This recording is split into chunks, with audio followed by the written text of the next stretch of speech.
Hola, muy buenas noches. Soy Eleanor Cielo, autora de novelas románticas, pero mayormente históricas. Y hoy estoy aquí para hablaros de mi última novela, Los cuerpos magnéticos, que publiqué a finales de noviembre del año pasado. Si tenéis alguna pregunta, ¿vale?, pues la responderemos al final de la charla. Vale, antes de hablar de los cuerpos magnéticos es necesario hablar un poquito, ¿vale?, de lo que fue el siglo XIX, que es donde transcurre la novela, ¿vale? Si lo pensáis bien, el siglo XIX es la época que vivieron pues, nuestros tatarabuelos, nuestras bisabuelas, ¿vale? Y a mí me gusta mucho el siglo XIX porque es un siglo donde suceden muchas cosas en muy poco tiempo. De hecho, vamos a ver algunas razones por las cuales elegí el siglo XIX. Sin embargo, lo que yo quiero que retengáis en vuestra memoria es la idea, la imagen de que el siglo XIX, ¿vale?, fue la época en la que vivieron, ¿vale?, pues nuestros antepasados más recientes dentro de lo que es la familia. Vale, pues mirad, en el siglo XIX se van a producir grandes cambios políticos, económicos y sociales. Pero a mí lo que me interesa es centrarme en lo que es la novela. Entonces, en esta época, por ejemplo, se van a realizar numerosos inventos como la locomotora, el cine, la anestesia, ¿vale?, el teléfono, inventos que hoy en día pues, son indispensables en nuestra vida, ¿no? No nos imaginamos a lo mejor la vida sin ellos, ¿no? Pues bien, el teléfono, la anestesia, el cine, pues nacieron durante el siglo XIX a lo largo de los distintos años que conforman la centuria. Eso sí, quiero que tengáis muy claro que estos inventos pues no llegaban a la gente normal de un día para otro, sino que eso poquito a poco se iba implementando, poco a poco iba llegando a la gente normal, a la gente común, ¿vale? Otro aspecto muy interesante del siglo XIX fue la creación, la producción literaria. De esta manera, en el siglo XIX tenemos obras tan importantes o tan conocidas como Los Tres Mosqueteros de Alejandro Dumas, Orgullo y Prejuicio de Jane Austen, Frankenstein de Mary Shelley, y en España, por ejemplo, tenemos a Jacinto Benavente, ¿vale?, con Fortunata y Jacinta. En Los cuerpos magnéticos yo he reflejado algunas de estas obras, como puede ser La Vuelta al Mundo en 80 días de Julio Verne o también de Rubén Darío, Azul, ¿vale? Entonces, bueno, seguro que conocéis algunas de estas obras, como también La cabaña del tío Tom, Las aventuras de Tom Sawyer, etcétera, ¿vale? O Viaje al centro de la Tierra también de Julio Verne. Un poquito de agua.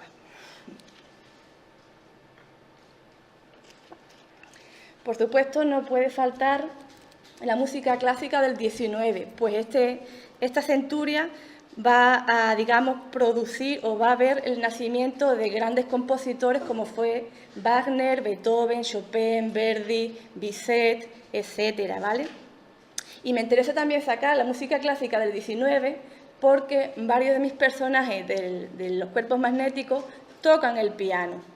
En esta época, las familias un poco más acomodadas, ¿vale?, pues aprendían a tocar el piano como aprendían a leer o aprendían a escribir. Era algo que estaba dentro de, digamos, la buena educación, por decirlo de alguna manera, ¿no?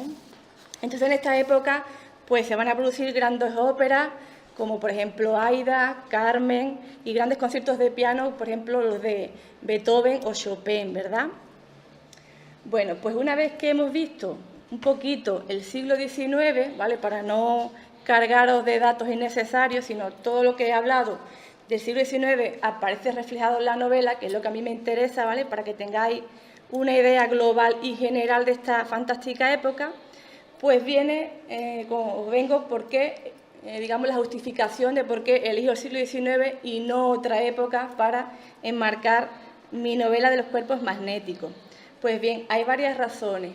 Una de las principales es que pues, mis anteriores novelas fue una saga griega que transcurría en el siglo IV a.C., es decir, hace más de 2.400 años. Yo quedé, pues, hasta aquí de Grecia, que me encanta, pero me llevé 2 años y me apetecía, digamos, irme a tiempos mucho más actuales. Sin embargo, tampoco me interesaba irme al siglo XX o XXI, porque la historia que yo quería escribir, que tenía en mente, quería que el medio de comunicación más habitual entre las personas fueran el telegrama, fueran las cartas, ¿vale? Porque la historia me lo iba a pedir. Buscaba, pues eso, una historia donde me permitiera esa, digamos, esa lentitud, ¿verdad?, que era la de los telegramas, la de las cartas, ya ni nos acordamos de aquello. Pues digamos que era un contraste, ¿vale?, entre cómo el siglo XIX cambiaba a una velocidad cada vez más grande en contraposición a cómo todavía la vida de las personas normales no iba a esa velocidad, ¿vale? Entonces los cuerpos magnéticos me interesa, pues digamos, aunar esa rapidez de los tiempos frente a lo que es la vida cotidiana de la gente, que no sucedía con esa velocidad. Vale, otra razón por la que elijo el siglo XIX es que el protagonista, Séptimo Adamsen, ¿vale?, es un ilustrador y yo quería que trabajase en las sociedades geográficas. Unas sociedades geográficas que a día de hoy siguen existiendo, ¿vale?, pues es una institución de prestigio que organizaba diversas expediciones y estudios a lo largo del mundo, a lo largo del globo. El siglo XIX vio como disciplinas como la historia, la arqueología, la geografía, tenían un prestigio social que hoy en día ya pues ni nos imaginamos, ¿no? Entonces yo quería que en esta historia de los cuerpos magnéticos se reflejase ese esplendor de las ciencias sociales, que lamentablemente ya durante el siglo XX, ya no digamos durante el siglo XXI, pues ya no va a ser lo mismo, ¿no? Digamos que se priorizan otro tipo de ciencias y lo que fue en su día la historia, la arqueología, la geografía, pues pasan tristemente en estos días a un segundo o tercer plano. Vale, entonces digamos estas son las razones por las que, ya digo, elijo el siglo XIX y no otra época. Vale, la novela se va a desarrollar en cuatro lugares diferentes. Dinamarca, al norte de Europa, Groenlandia, ¿vale?, que está cerca de Canadá. Sabéis todo el mundo que Groenlandia pertenece a Dinamarca, a pesar de que está más cerca, mucho más, del continente americano que del europeo, ¿vale? Y luego también Dalmacia. Dalmacia es, tenéis aquí abajo, que es lo que es, digamos, la actual Croacia. La mitad de Croacia era el reino de Dalmacia, que pertenecía en esta época al Imperio Austro-Habsburgo, ¿vale? Y luego también las Islas Baleares, que todo el mundo entiende que están en las Islas Baleares, aunque no haya ido, eso ya es otra cosa. Pues bien, en la novela, digamos que podemos agrupar estos cuatro lugares en dos, el norte y el sur, ¿vale? El norte tiene unos símbolos y el sur tiene otro. En esta novela, por ejemplo, el norte, o sea, Dinamarca y Groenlandia, representan el deber, sobre todo con la familia, por ejemplo, representan el pasado, las dificultades y pruebas que nos pone la vida, pero el norte también representa el valor de afrontar esos problemas que la vida muchas veces nos pone, ¿vale?, nos pone en nuestro camino. El sur, ¿vale?, lo que sería Dalmacia y las Islas Baleares, representan en los cuerpos magnéticos la libertad del ser humano frente a ese deber del norte.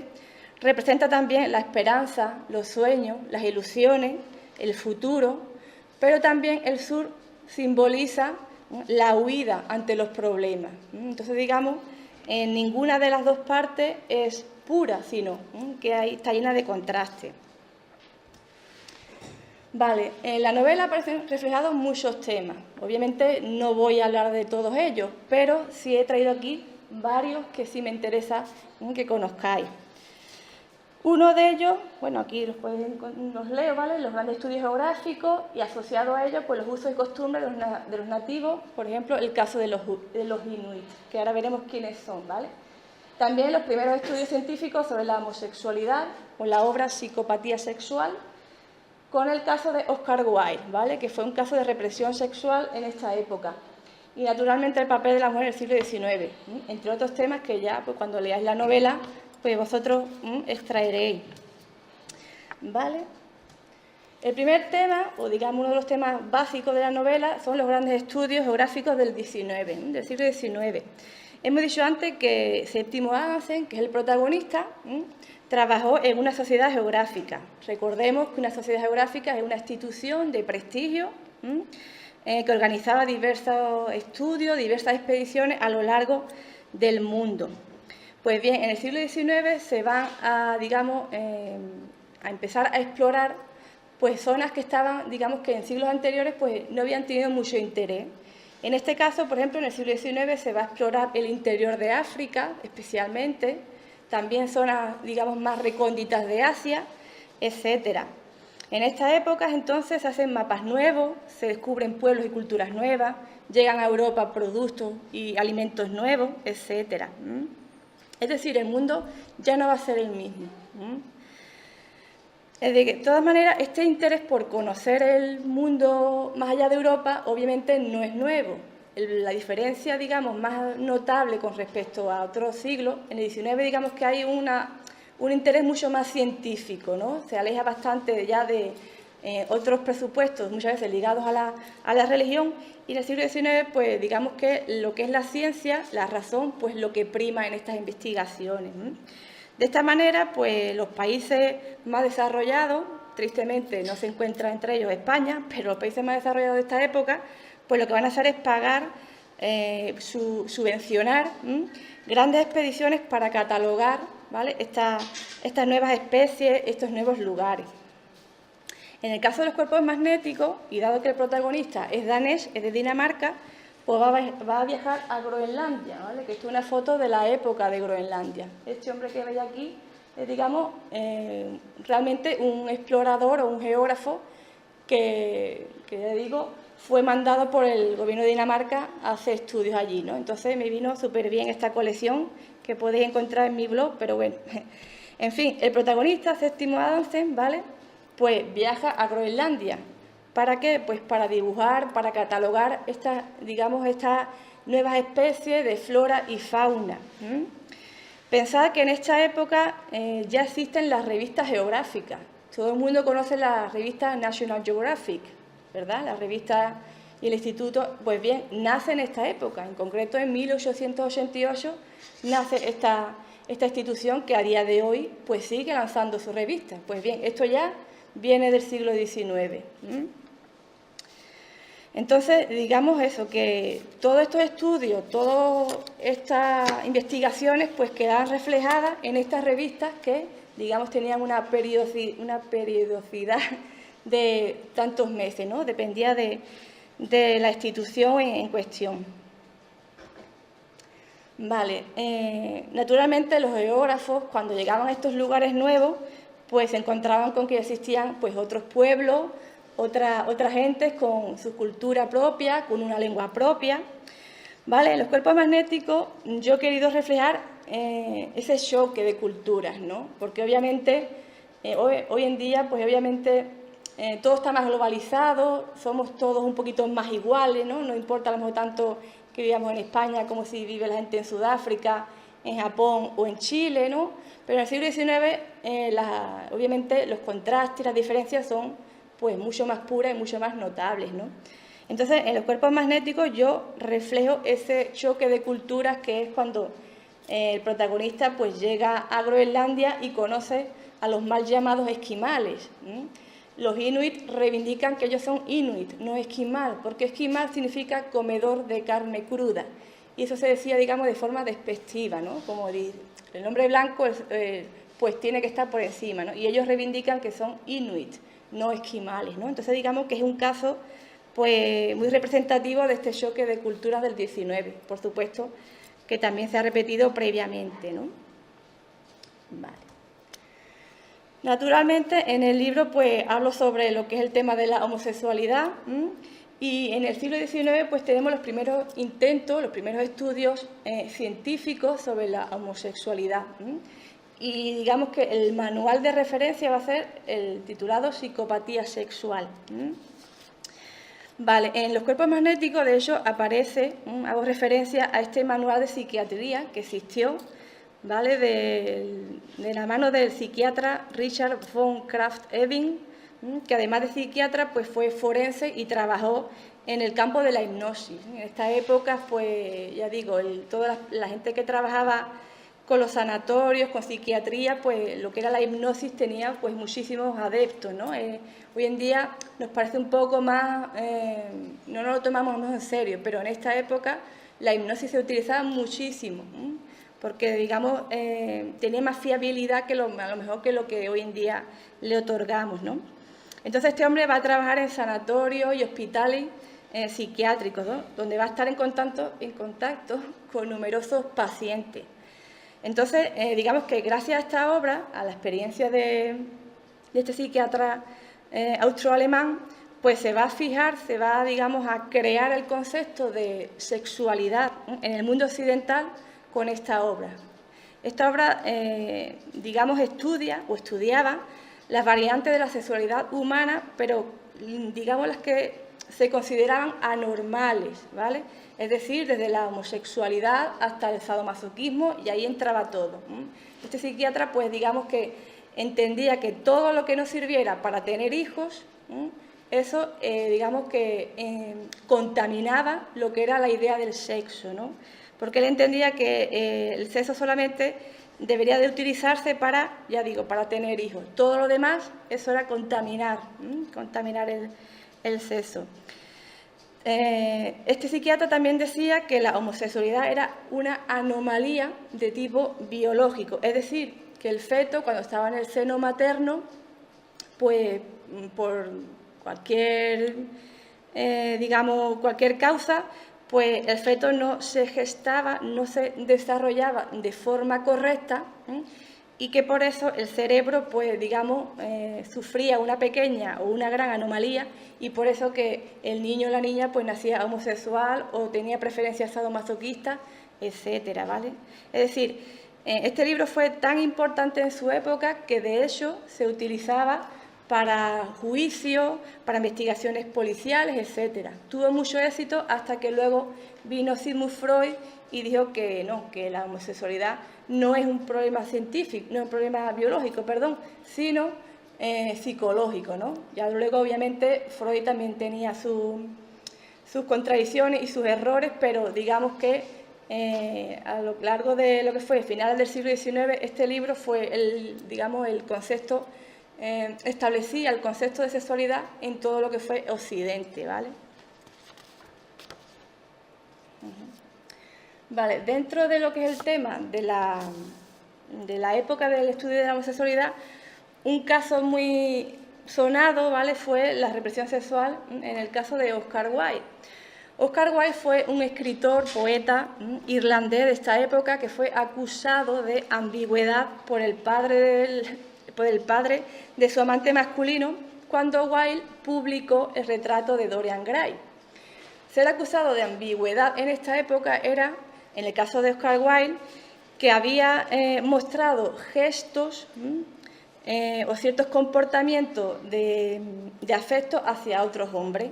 Es decir, cuando tú te comportabas de esta manera, lo que estabas haciendo era crear confusión, porque, digamos, actuabas de forma ambigua.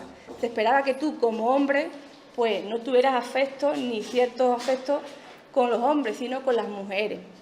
El caso es que el caso de Oscar Wilde va a ser utilizado por el gobierno británico para, digamos, dar un escarmiento, para aleccionar, ¿vale?, a Europa entera, y el gobierno británico pues llevó, ya digo, el caso a juicio, hubo de hecho un segundo juicio a Oscar Wilde, y fue encerrado en una prisión durante 2 años y obligado a realizar trabajo forzado.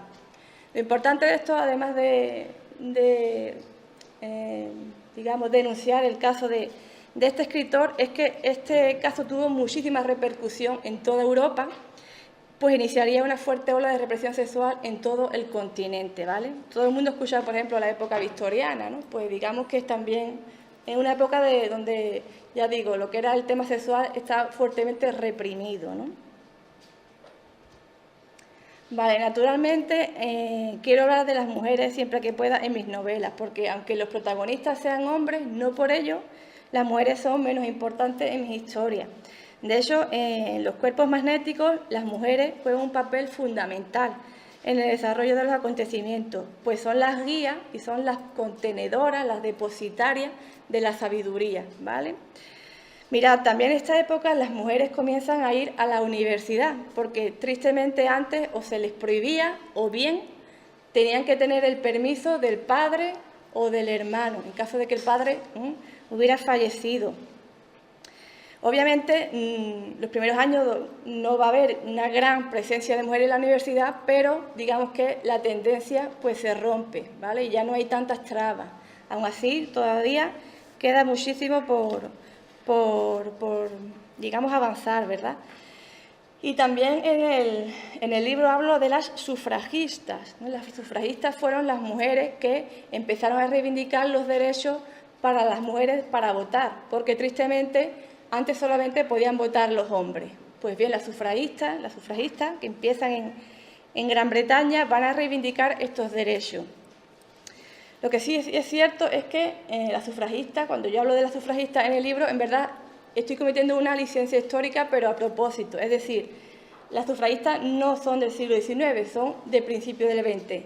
Pero yo quería hablar de ellas en mi libro. De hecho, varias de mis protagonistas son sufragistas. Vale. Con todo esto, y quiero dejarlo bien claro, Los cuerpos magnéticos para mí es una historia de amor. Así la considero y así la concebí, ¿vale? Los cuerpos magnéticos es la biografía de Septimo Adamsen, un ilustrador danés de Dinamarca que vive atormentado y que vive anclado en un pasado que no es capaz de, digamos, dejar ir, ¿vale? Un pasado donde también vive su amigo de la infancia, Ingvar Olsen. Sin embargo, en esta nueva historia pues tiene una oportunidad, tiene una segunda oportunidad de, digamos, pues, enderezar, ¿no?, ese pasado que a él le atormenta. Un poquito de agua.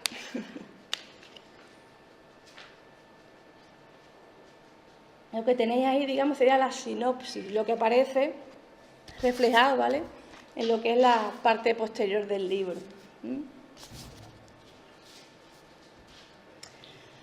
Vale, Los cuerpos magnéticos es una gran novela. No es que lo diga yo, que también, pero aquí os traigo pues los comentarios que ya otras personas que han leído mi novela, pues ya dicen de mi obra, ¿no? Lo cual, pues bueno, está genial recibir este feedback o estos comentarios tan chulos, ¿no? Estos comentarios los tenéis en Amazon, Amazon España, Amazon México y Amazon.com, ¿vale? Yo no paro y aunque yo terminé de escribir Los cuerpos magnéticos, ya tenía en mente otra historia y bueno, afortunadamente el 6 de agosto terminé de escribirla, ahora está guardadita en un cajón, reposando, macerando, tomando cuerpo. Y bueno, aquí os presento, ¿vale?, sería el segundo volumen de esta colección que comencé con Los cuerpos magnéticos, Memorias del claroscuro, ¿vale?, y es La noche del cisne. Y digamos es la biografía de un personaje que ya aparece en Los cuerpos magnéticos, ¿vale? Digamos, puedes leerte este libro sin haberte leído este previamente, pero habría muchas cosas que se te escaparían, ¿vale? Porque, digamos, todo en mi historia está fuertemente, digamos, hilado, ¿no? Entonces, me gusta la idea, pues eso, de no dejar a Septimo Adamsen, al cual echo muchísimo de menos, sino que, digamos, reflejarlo también en la noche del cisne, pero desde otro punto de vista, ¿no? Y aquí ya, pues, como decían, hasta aquí puedo leer, ¿no? Bueno, esta es la portada, que la presento en exclusiva, porque nadie todavía la ha visto, excepto mi madre y 4 personas más, pero bueno, ya este fin de semana, pues ya lo pondré en mi Facebook, a mis suscriptores del boletín especial que tengo, etcétera, ¿vale? Pues esto es todo. Muchísimas gracias por asistir a esta presentación, especialmente a mi familia y a mis amistades, que sois todas las personas que estáis aquí, a la Delegación de Cultura por darme esta estupenda oportunidad y ha sido un verdadero placer.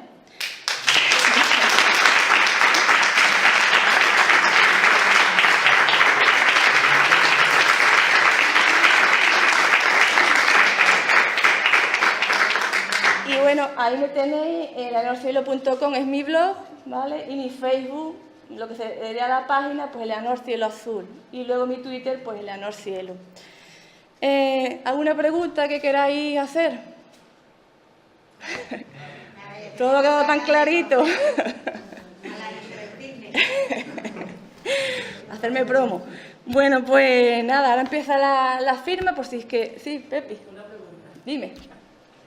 Para el tema de la encuadernación, del diseño, para todo esto, ¿tú has hecho algún curso especial?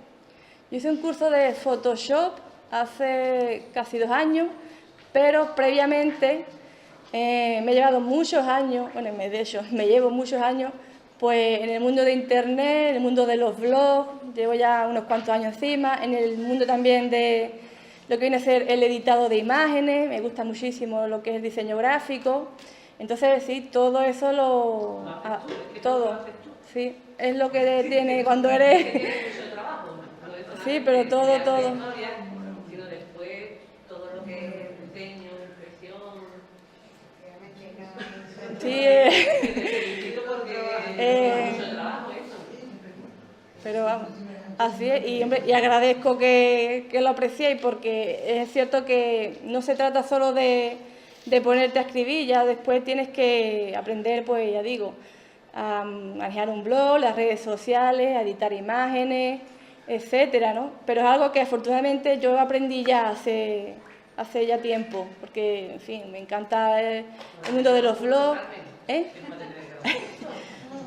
Hombre, lo único que te hace falta es eso, que te encante editar imágenes y echarle sobre todo mucha paciencia, porque esto requiere muchas horas delante del ordenador y sin mirar el reloj. Claro, es que yo pienso que yo a lo mejor hago cualquier cosa que es mínimo y me puedo mirar, no sé, por muchísimo tiempo.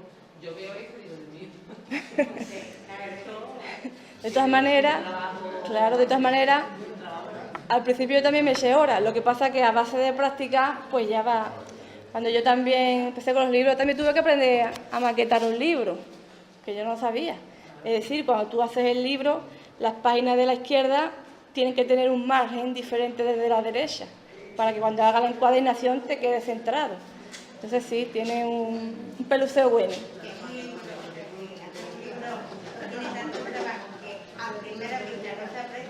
Claro. Entonces, claro, es muy distinto verlo desde aquí que desde fuera, porque yo como lectora antes, pues obviamente no podía ni hacerme una idea. Es muy, digamos que te cambia la percepción, es mucho más complejo de lo que pueda parecer a simple vista. Claro. Pero no es imposible, no es imposible. Quiero decir que yo no tengo ninguna cualidad especial para que, si esto es paciencia y que te guste, eso seguro. Así que os animo a que volváis loca vuestra creatividad y poneros a editar imágenes, porque ya digo, hay programitas sencillitos con los que empecé, en fin, poquito a poco. Paciencia. ¿Alguna pregunta más? ¿Qué alumnos más? Bueno. ¿Cuándo se supone que está a la venta? En otoño lo quiero sacar. A finales de octubre me gustaría. Igual se cuadra también con noviembre, pero es que el libro que este tiene aproximadamente 250 páginas. La noche de cisne tiene 400 y pico. Entonces, pues, si es que... entonces, bueno.